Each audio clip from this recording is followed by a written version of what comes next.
God, thank you for all bringing us out today. Is one body, one mind. I hope that what comes out of my mouth is not of me, but of you, and touches hearts in here and minds in here, and somebody gets something out of what I say.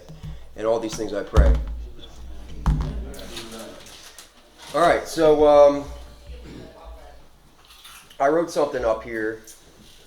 I've talked about this with guys before. We have a lot of new guys in here, so I'm going to get into the issue that we have, which is a sin issue, idolatry. You know what I mean? We worship drugs and alcohol. We get so caught up in the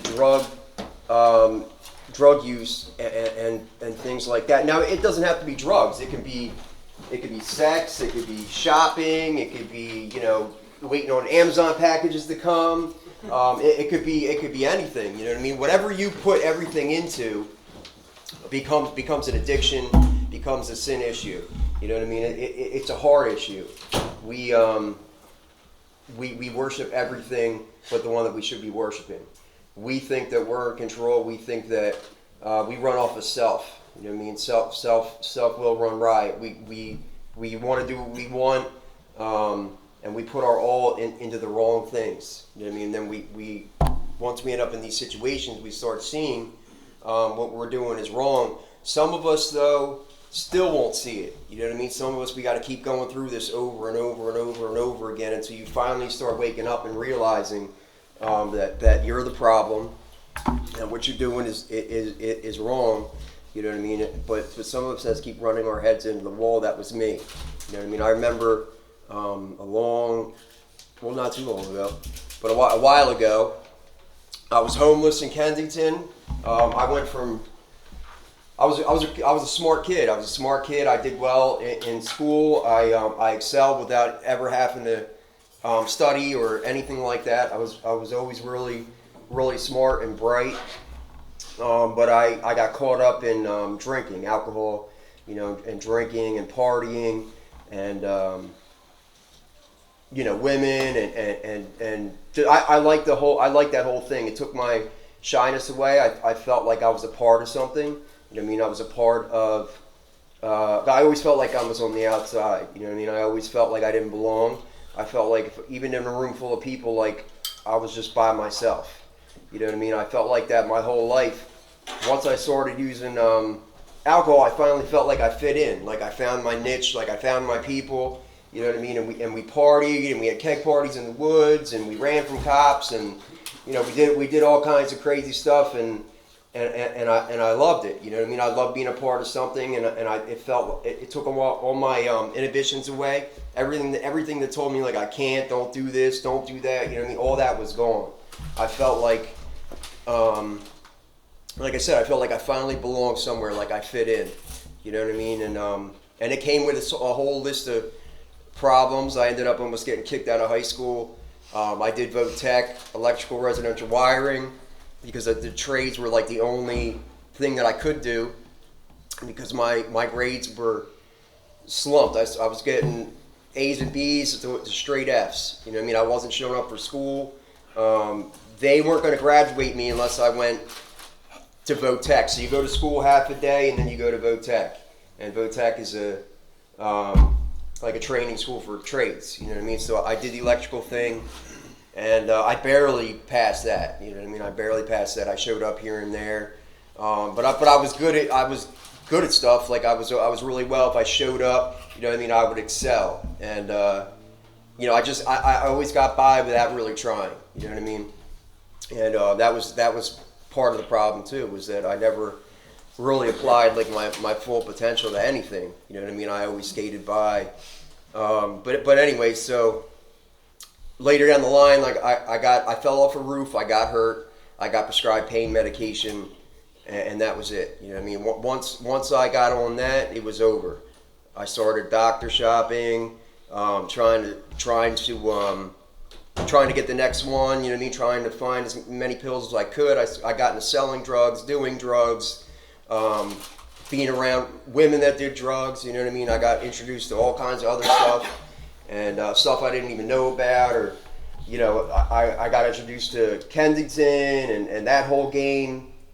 And, you know, as time goes on, I started going to jail, you know what I mean, doing little stints here and there, like weekend stuff. You know, they hold me in a holding cell, they let me go, to doing a year, 9 months, a year and a half, 2 years. You know what I mean, I maxed county time out. I did just enough to like get me maxed out in county, but not enough to get me upstate. But I probably put 6.5 years of my life in county prisons, from Bucks County, CFCF, George W. Hill. If I wasn't in there, then I was on the street using. And it got so bad where I was homeless. I stunk. I didn't care about anything but getting the next one. I had good paying jobs. I had things in my life to being completely homeless and having nothing. You know what I mean? Living like an animal, using the bathroom outside, all that stuff, dude. I was like a rabid dog. You know what I mean? The only thing that I wanted was one more. I didn't care about who I hurt. You know, I cared nothing about human life. The only thing I cared about was me and mine, and where my next one was going to come from. I'd rob you, steal from you. You know, I would do basically everything to get the next one. Like I really didn't care, and I got to a point in my life like I didn't care about my own life. I didn't care if I lived or died. You know what I mean? I put myself in harm's way in very dangerous situations where I could have got killed easily, and I just didn't. It didn't register. I just didn't care. You know what I mean? It was a little bit of both. So my life was totally out of control. You know what I mean? I kept doing the whole rehab, jail, recovery house thing. I did this for a very long time. In and out, in and out, in and out, in and out, round and around, like a hamster running a wheel, dude. You know what I mean? I could never find my way out, and I was always wondering why. Like, what's wrong with me? Why can't I get this? You know what I mean? Why can't I find my way out? Why do I keep doing the same thing every single time? And it seemed like it didn't matter. You know, it didn't matter. I'd say that I tried this or I tried that, but the truth was I really didn't try anything. You know what I mean? I was lazy. I wanted to do things my way. People told me what to do. You know what I mean? And I didn't listen. I pick a la carte. You know, I'll do a little bit of this, a little bit of that, but I'm not doing that. I'm not doing that. You know, I'm not going to a meeting to get my hand up. I'm not getting a sponsor. I'm not going to church. You know, I'll go to church, but when I want to, you know, I wouldn't get involved in anything. I mean, people would tell me to do things, and I do them half. You know what I mean? I do them half the way that Matt wants to do them. And then I would sit there and wonder why I keep ending up in a seat like you guys, you know what I mean, over and over and over again. And I would get time. I would get a year, 2 years, 2.5 years. Sooner or later, though, I fall. You know what I mean? And it's because I didn't put my all into it, and I know I didn't. And I know a lot of you guys sitting here know that too. You're sitting here and you're like, yeah, that's me. You know what I mean? I'm lazy. I don't put my all into it. And you know it. But you keep doing the same thing anyway. You know what I mean? And why do we do this to ourselves? Why do we self-sabotage? You know what I mean? Why if we know there's a way out and we still pick and choose what we want to do, and then when we end up back out there and we wonder why. You know what I mean? It's a simple formula. It's a simple thing. We just won't get out of our own way. We're too prideful. You know what I mean? As men, we have that pride issue. You know, I'll do things my way. I got this. You know, I don't need any help from anybody. I don't need to be a part of anything. You know, we're loners. We stay on the outskirts while everybody else is being part of something. While everybody else is getting stronger and better, we stay on the outskirts and sit back and say, no, I'm good. I'm not getting involved in that, bro. I'm good. I'll stay over here. You know what I mean? To myself. And then wonder why, you know what I mean, we end up in the same situation over and over and over again. So that's a little bit about me and my story and how I had to keep running my head into the wall over and over and over again. And I couldn't get out of the trap, man. I couldn't get out of it, no matter how hard I tried. And you get stuck in it so long that you get used to it. You know what I mean? You get used to it, you get comfortable with it. And I got there too, man. I was comfortable with doing this over and over and over again. I was okay with it. You know what I mean? I knew that I didn't want to keep doing it, but I got comfortable, in the houses. I didn't care what people said about me. I didn't care what people said about on the outside looking in. I just didn't care, and I knew that, I sucked. You know what I mean? I'm a junkie, and it is what it is. You know what I mean? So I'll just keep doing this thing and keep using funding and keep doing whatever I'm doing. You know what I mean? Until whatever runs out, or whatever the floor gives out, and then I'll figure something out. That was my motto, Mr. Figure It Out. You know what I mean? I was real good at that. I'll just figure it out, dude. I don't know. I'll figure it out. And dude, I spent years of my life, dude, wasting my life doing this over and over and over again, man. And there is a way out if you're willing to put the work in. You know what I mean? There is a way out if you want it. But you got to want it more than anybody else. You know what I mean? Nobody can want this for you. You got to want it for yourself. You got to put maximum effort in it. Like, especially in the beginning, man. Like you went for them drugs. You got to fight for this. It's an everyday fight. You can't give up. You got to just kind of keep fighting, keep plugging away. You know what I mean? And as time goes on, things get easier. You know what I mean? But in the beginning, it's very important, man, that you focus, you make meetings, stay in service, start doing something where there's people involved. That's why they say to do NA and AA and all these things, or church. You need to be a part of a fellowship where people look in and can tell you what you're doing wrong. What's wrong with you. It's usually your attitudes, behaviors. That's where it starts. They could check in on you, see how you're doing today, things like that. You need a group of people around you that can kind of guide you and be there if you fall, and also guide you along the right path. You know what I mean? That was one of my biggest problems, but I wanted to do this on my own, and I thought I could do it on my own. And I thought that for years, man. Years of my life went by thinking I could do this alone. I'll figure this out. I don't need some special formula. Like, I'll stay sober, and I'll do my thing, and I'll be okay. And it just doesn't work like that. You know what I mean? It doesn't work like that. Like, in our minds, you know what I mean? I remember sitting in your seat saying, like, yeah, he says that, dude, but I know people who do it. You know what I mean? Like the people who did it were lying and saying that they weren't using, and they weren't. You know what I mean? That's a whole nother thing. A lot of people who say that they are, sober for so long, they don't do anything. A lot of them are messed up. You know what I mean? They're messed up. Their attitudes are messed up. Their behaviors are messed up. They're still stealing stuff. They're still doing all kinds of weird stuff, crazy stuff. You know what I mean? They're not good people. They haven't worked on anything. You can't take the drugs away and just think that everything's going to be okay. You know what I mean? It doesn't work like that. You know what I mean? You're still messed up. The drugs are secondary issue. You know what I mean? That comes later. But all our bad habits, our behaviors, all the messed up stuff that we've done, even if you weren't a bad person, it makes you into a bad person. So when you take the drugs away, you're still that same person. You know what I mean? You still have that, your mind might be a little clearer, but your attitudes are still there, anger issues still there. You know what I mean? There's a million other things that's wrong with us. You got to work on those things. You know what I mean? It just doesn't go away. You take the drugs away, but you're still there. You have to work on you. Very, very important. Work on you, do something different, try something different.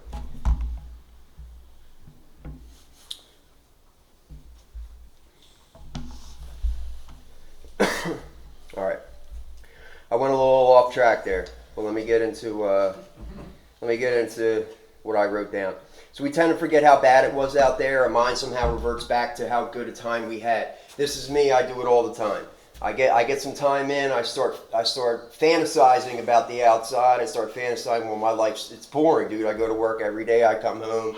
I mean, I don't do anything. It's the same thing every single day, and I'm tired of it. You know what I mean? I want to do something fun. I want to do something that's exciting. And you start fantasizing about your life outside of here, what it used to be like, and it seemed like that was better out there. And it really wasn't. You know what I mean? It wasn't. This is what normal people do. Normal people live life. Normal people, life is not this grandiose party 24/7. We're just so used to doing crazy stuff.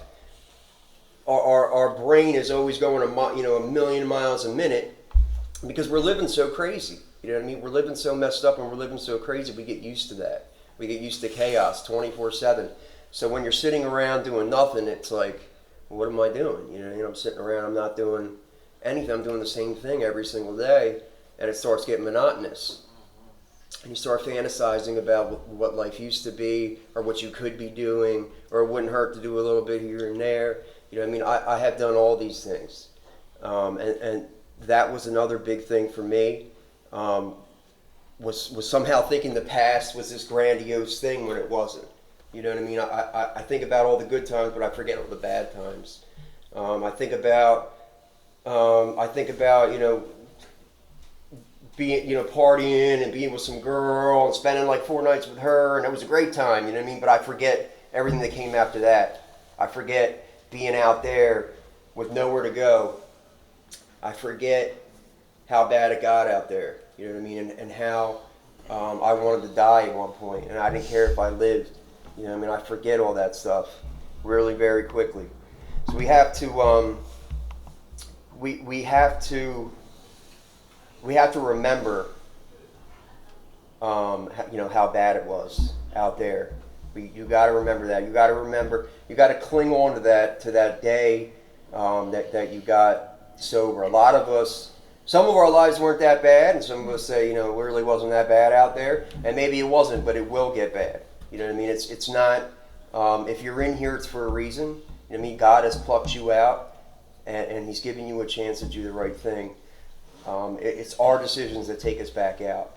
You know what I mean? So a lot of our lives, some of our lives weren't that bad. A lot of us were. A lot of us were like me, and they used to the max, and they had nothing. You know what I mean? And you were out there.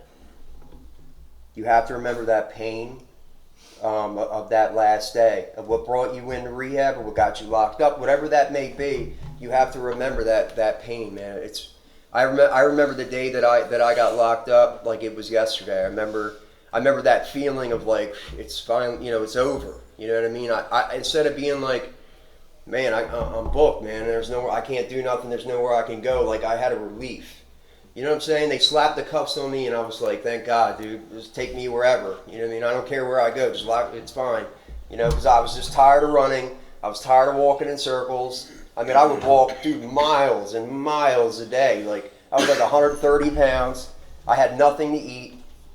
And I was focused on getting one more. That was my main mission, was getting one more, getting more meth, getting more crack, getting more dope, whatever. You know what I mean? That was my main mission in life. And I remember the relief of the cuffs being put on me and them taking me away.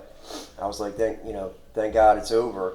And then I suffered for it later. You know what I mean? I went through withdrawal and stuff like that. But in the beginning, I was happy. I was okay with even the thought of withdrawal. I was like, it's fine. You know what I mean? Just give me a place to lay down and all that. I was relieved with that, man. I was bad, dude. The dude, like, the guy who was like taking my clothes and stuff was like, bro, like, man, like I was bad, dude. It was horrible. You know what I mean? I was embarrassed, but I was relieved at the same time. You know what I mean? And I remember that. I remember that feeling. I remember being embarrassed, but being relieved.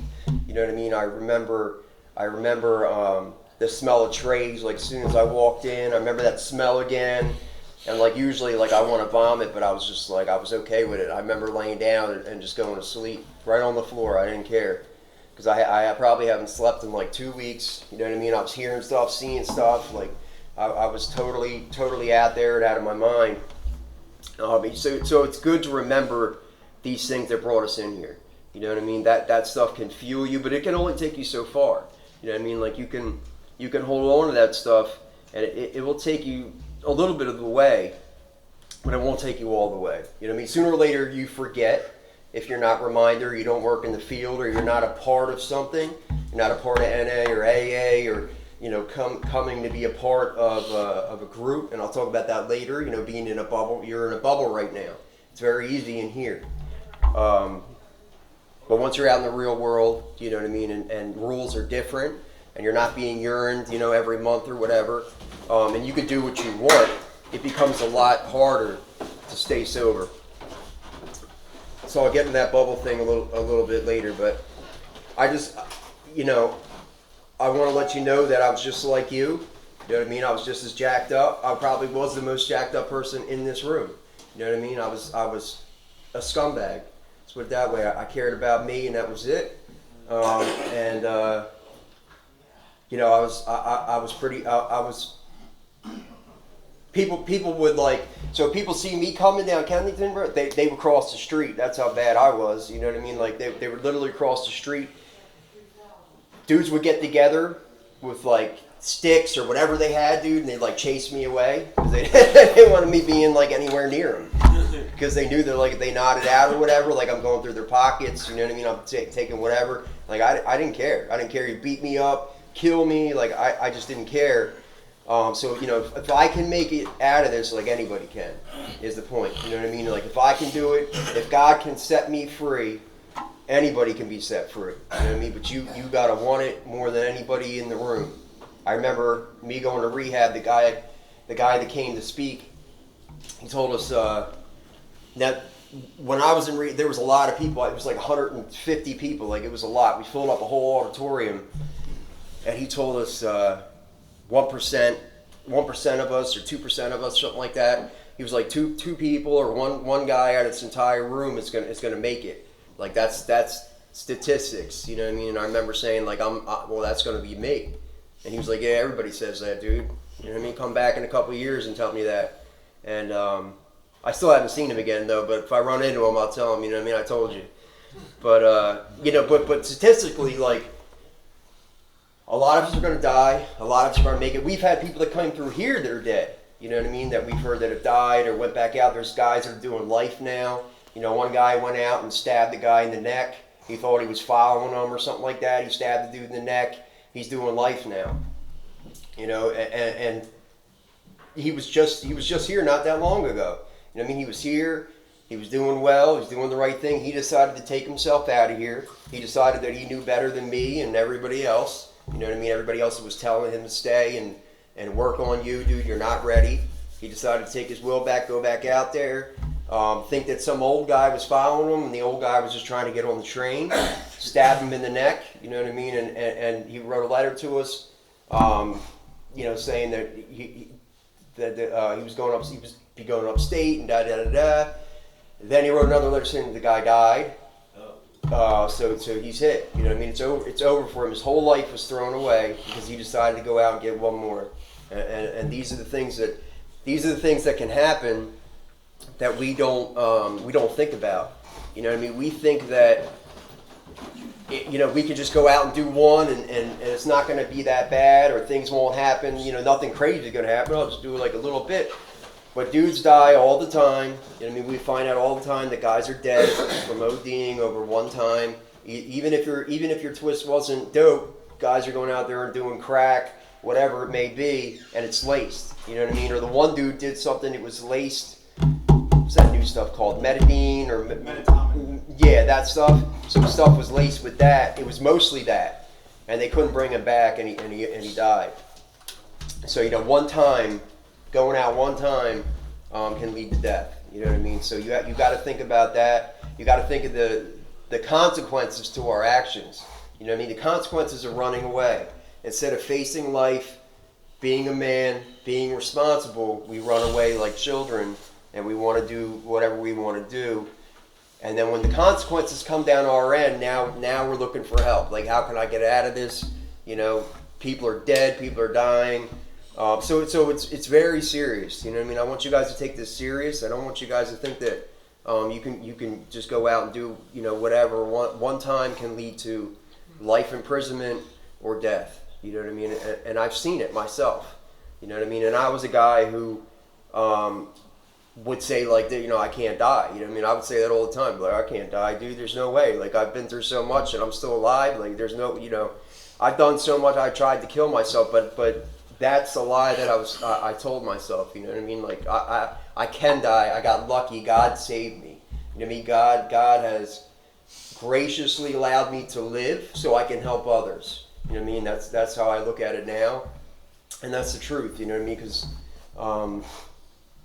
I should have not made it. You know what I mean? I'm one of the ones who made it out. Praise to him, but it could easily have been the other way around. You know what I mean? To where if I keep doing the same thing or I go back out, it's going to come to a point to where he says enough is enough. You're not learning, and he's going to let me be taken out of here. You know what I mean? They're going to it'll take me off this earth like that if he wants to.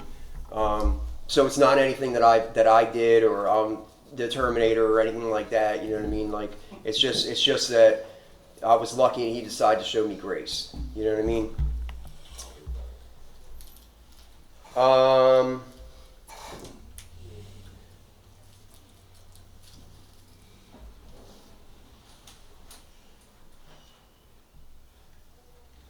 Give me chance after chance till I had enough pain and I was ready to change. So now that I bring up God,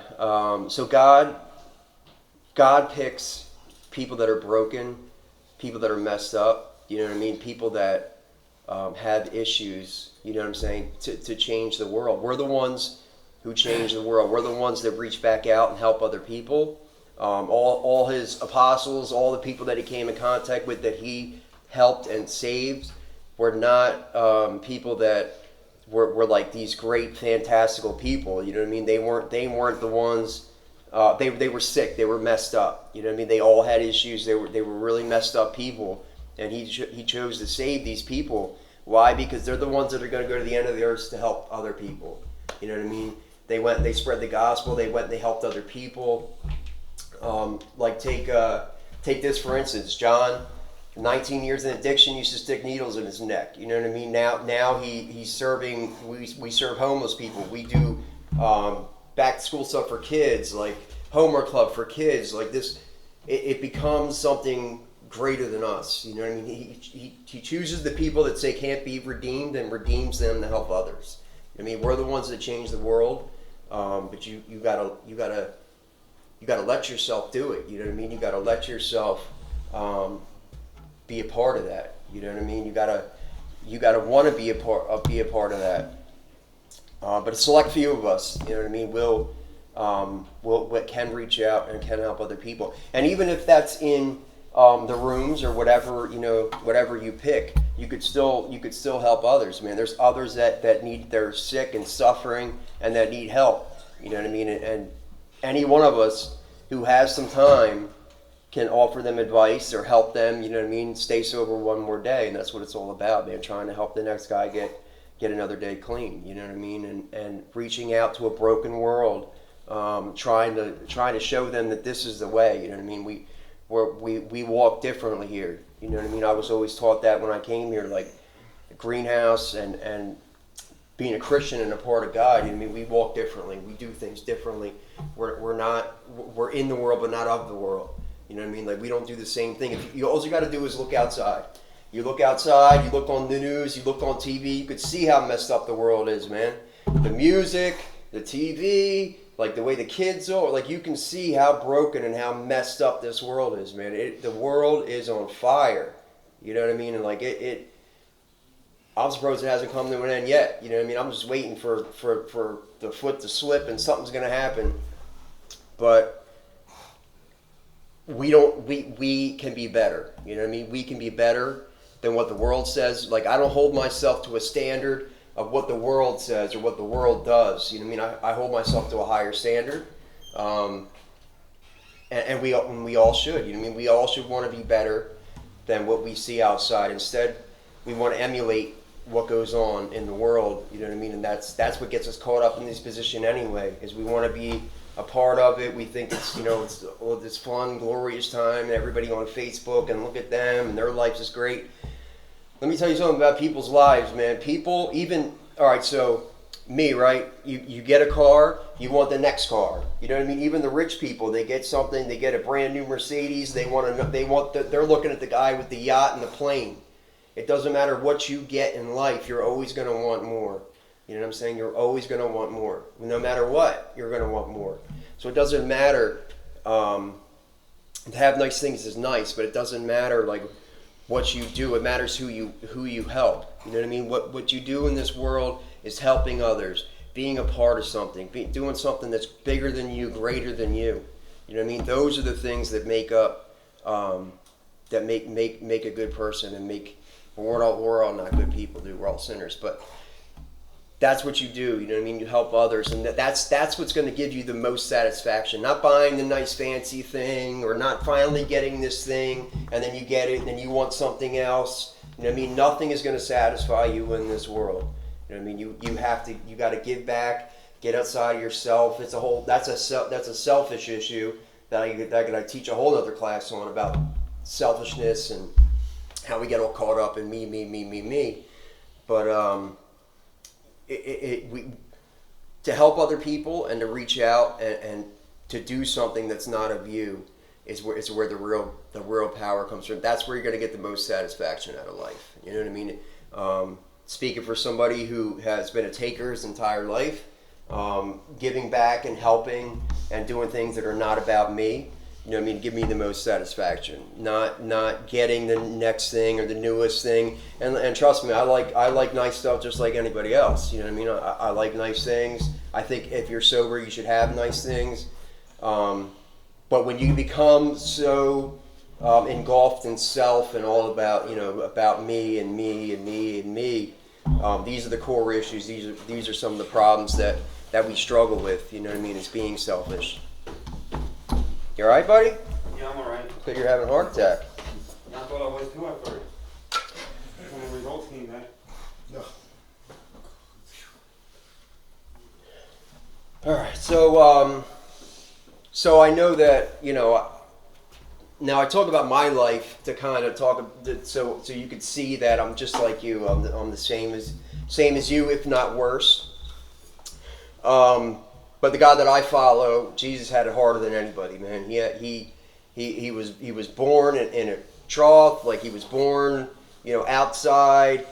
He was poor. He had nothing. You know what I mean? People hated on him. People despised him. He was like the worst of the worst. You know what I mean? The worst human being you could ever meet.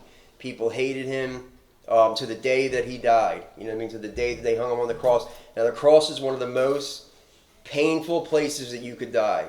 I don't know if you know it, but once they put you up there, you struggle to breathe. So you die because your lungs and your heart fill up with fluid. They keep your arms like this, so you're struggling to breathe. You're trying to bring your legs up so you can take a breath, but you can't because your legs are nailed down.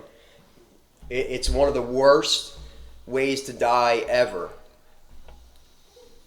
And it was over us. You know what I mean? We put him there.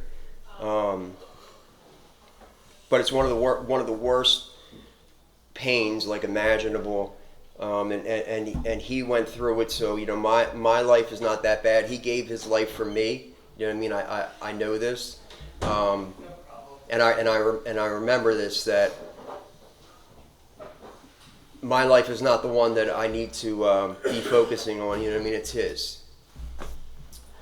Once you're ready for a change, once you accept that you are not in control, you're not the end-all, be-all, you are not, so we're not in control of anything else, we're in control of what we do, how we react to situations.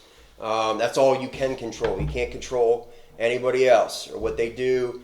Believe me, I tried. I've managed places where you tell people what to do. You have people in positions, but people are always going to fall short. They're not going to show up. Things are going to happen. You know what I mean? You can't control any situation that you think you can. The only thing you control is you and what you do. You know what I mean? How you react to things. Somebody gets mad, you don't have to get madder and go off on a rampage and stuff like that. You know what I mean? Like you can walk away from the situation, let them get mad. That's on them. You know what I mean? People get mad all the time. Doesn't mean I have to get upset.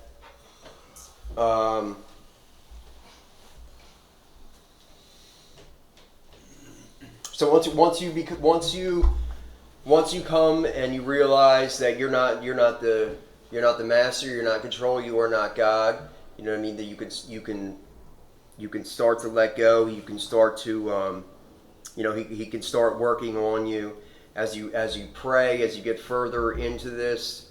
He'll start working on you. You know what I mean? There's things that I used to do that I don't do anymore at all. Like I used to curse, smoke cigarettes nonstop. You know what I mean? Like I was a bad person. I did a lot of stuff to where these things took me over. You know what I mean? And I got so used to doing things for so long that I became stuck in them. You know what I mean? I became stuck in my bad habits and my bad ways. And I had to really pray and ask God to really work on me, man. And over time it really started working. Like things started getting better for me. I stopped cursing. I stopped smoking Newports. I was smoking like a pack and a half a day. I stopped smoking. Like little things over time. You know what I mean? I started getting better. I was a cleaner person. You know what I mean? I used to be really messy, everything everywhere. I mean, now I'm total opposite. I don't know how that happened, but it's not my doing, it's his. You know what I mean? I prayed to be changed, and he has changed me. When you ask for things and you ask for nice things and recovery, that stuff comes. You know what I mean? But that stuff, that's not how this works. You know what I mean? But when you're serious and you ask to be changed inside, you know what I mean? Like he will do these things. The problem is that we don't want to believe. We don't want to believe in something greater than us. You know what I mean? We think that we're in control of this. We think that we are our own master. You know what I mean? And this is what has got us in here over and over and over again. This is part of the problem. You know what I mean? It's us thinking that we're it. You know what I mean? Like I thought I was it. Like I did everything on my own. I didn't ask for help. You know what I mean? Like that's how I was brought up. You don't ask for help. You just do it on your own, and you keep it moving. And because of that, because of the way that I was taught, I stayed stuck in this. You know what I mean? This is part of the reason that I kept going around and around and around, because I was unwilling. I was unwilling to let go. I was unwilling to ask for help, and I was unwilling to believe in anything greater than me. I just couldn't do it. I couldn't get off that. And I stayed stuck because of it. You know what I mean? So we have to let go.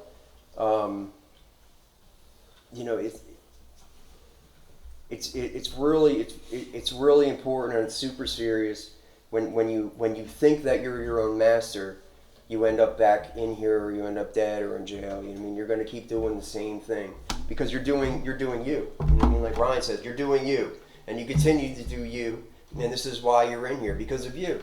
You know what I mean? It's you. It's nobody else. It's you. It's your decisions, your attitudes, your behaviors, your control issues, your pride issues. Like it's all of that. And until we dive in and start working on those things, I can't really get into too much detail here because of time. But there's a lot of different things that I had to work on. It just wasn't like. Now God put a work on me, you know what I mean? And then I started to work on myself. If you just ask for things and you're not working on anything, it's not going to come to you. You got to put the work in as well. You know what I mean? I read, I studied, I found out why I do the things that I do. I learned about my anger. I learned about my shyness, why I felt like I was the only one in the room. You know what I mean? I learned about my pride issue, how I was brought up wrong. You know what I mean? My dad was very tough on me. He beat me and beat my mother, and I learned that the way that you get things is being the toughest guy in the room. You know, it was wrong. It was wrong. I was raised wrong, and I had to learn all these things over time. You know, so you have to find out what's wrong with you, what behaviors, and I'm here to help you. Especially, you know, God, I can point out things. But if you don't ask me, or you don't, you act like everything's cool and all that other stuff, I'm going to let you go. You know what I mean? But if you ask for help, I'll help you. And I'll point your stuff out. You know what I mean? Somebody had to do it with me. When I first came here, John was hard on me, dude. He told me like it was. You know what I mean? I got a sponsor who told me like it was. Because I used to always pick guys that like I thought were cool or had nice things or whatever. And I was like, well, that's going to be my sponsor there, and I got nothing out of them. So the last time I picked the hardest dude there was, like hard as nails, 39 years sober, and he didn't play any games, dude, and he told me just like it was. Like, and that's what I needed. I needed somebody to call me on all my BS. I needed somebody to tell me like it was, tell me that I was lying, tell me that, I was manipulating, trying to get my way and all these other things. And a lot of times I didn't want to hear it. A lot of times what I was told I was upset about. And it's part of your pride, you know what I mean? When people expose who you are, and they expose things that are true, but still you still want to, you don't want to admit it. You know what I mean? And I had a problem with admitting things, and I had a problem with coming clean about who I really was. And he pulled it from me. You know what I mean? He pulled all these things out of me, and I had to let go of a lot of stuff, man. I had a lot of baggage from a lot of years of doing the wrong thing. So I just want you guys to remember this and work on you while you're here.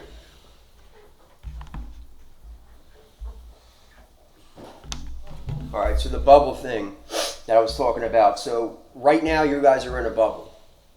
You're in a bubble where we yearn you. We ask you if you're making meetings. We ask you, how you're doing. Even if you slide by, and we yearn you here and there. You know what I mean? So we try to keep you on the right track. Once you leave here, it's a totally different story. There's going to be nobody yearning, nobody seeing how you're doing, nobody questioning how you're living, nobody saying make your bed, nobody's saying to put your stuff away, nobody's saying, yo, you got to wash that plate that's in the sink, nobody's saying, yo, you missed it. There's going to be none of that. The structure's going to be gone. It's going to be up to you what you do going forward, and that's when most of us fall. You know what I mean? We sit back in here and we think this is like a joke, and what he said, I don't want to really listen to what he's saying. I'm just trying to get home, dude. I got work tomorrow. You know what I mean? Trust me, I've been there. But the truth is that once we get out of here, it's going to be when the real test comes. You know what I mean? So if you worked on nothing in here, if you worked on absolutely zero in here, what makes you think you're going to get anything out here? It's real easy to stay clean in a place like this. I mean, this is basically like treatment, but not treatment. You know what I mean? Like if you go out on the outside, that's when a lot of us fall, and then we ask why. It's because you had all this time to work on something, you worked on nothing. You watched TV, you went to work, come home, sit down, watch TV all day, you know what I mean? And then you wonder why you got nothing out of here and why you keep doing the same things that you do. It's because you worked on nothing while you were here. You did nothing. The only thing you did was stay sober. What makes you think when you get out to the real world you're going to last? You're not. I'm here to break it to you. You're not. And I know about 50% of you are doing that in here as of now. And when you get out this door and you're out here on your own, you're going to end up back. And I'm telling you where, if you make it back. It's a big if, man. You're rolling the dice. You know what I mean? You're saying, I'm just going to keep doing me. I don't really care. And we'll see, hopefully you make it back, dude. Some guys make it back, some guys don't. So it's really up to you what you put into your recovery is what you're going to get out of it. You know what I mean? And it'll last you down the long run. And it's not something that you can just stop. You got to keep working on it. You know what I mean? As time goes on, you got to keep working on it. Keep working on it. Maybe not as much as you were in the beginning. And in the very beginning, it's you got to be plugged in, man. You got to be plugged in. As you get some time, you kind of breathe a little bit, but you still need to work on you. Once you stop, that's when you start reverting back to your old behaviors.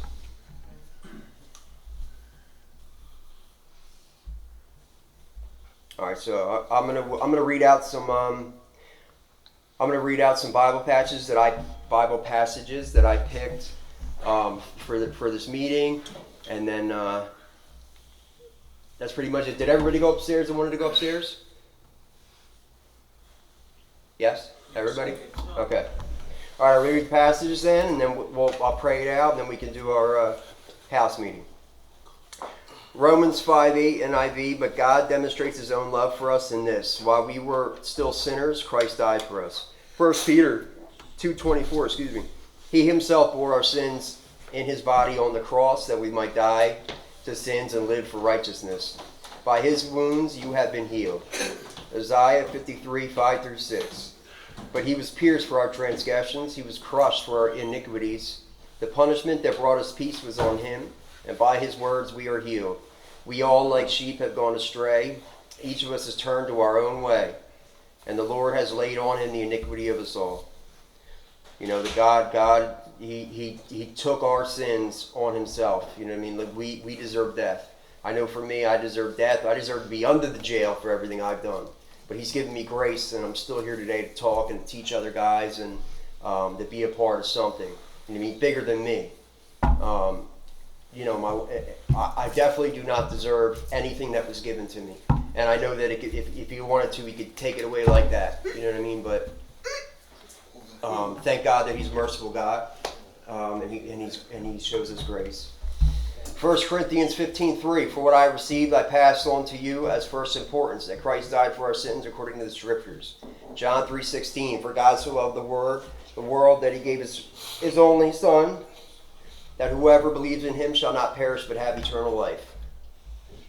All right, fellas, thank you for listening to me. I hope somebody got something out of what I said, and they put it to use, and you know, it helps you be better and prosper. Father God, thank you for bringing us all together as one body. It's good to be reminded that, you know, we're of one, and we're part of something bigger than us. I hope somebody in here got something that I said and they took it to heart, and that my words were not mine but yours, and that I shared some wisdom and somebody got something is all that I could ask. So you know, I hope that we all have a great week, and you know, we do good, and everybody's still here next week, and all these things I pray. Amen. Visit our website, ghproject.org, and you can donate at ghproject.org/donate. Like and follow us on Facebook, follow us on Instagram, and you can email us at info@ghproject.org. Thanks for watching.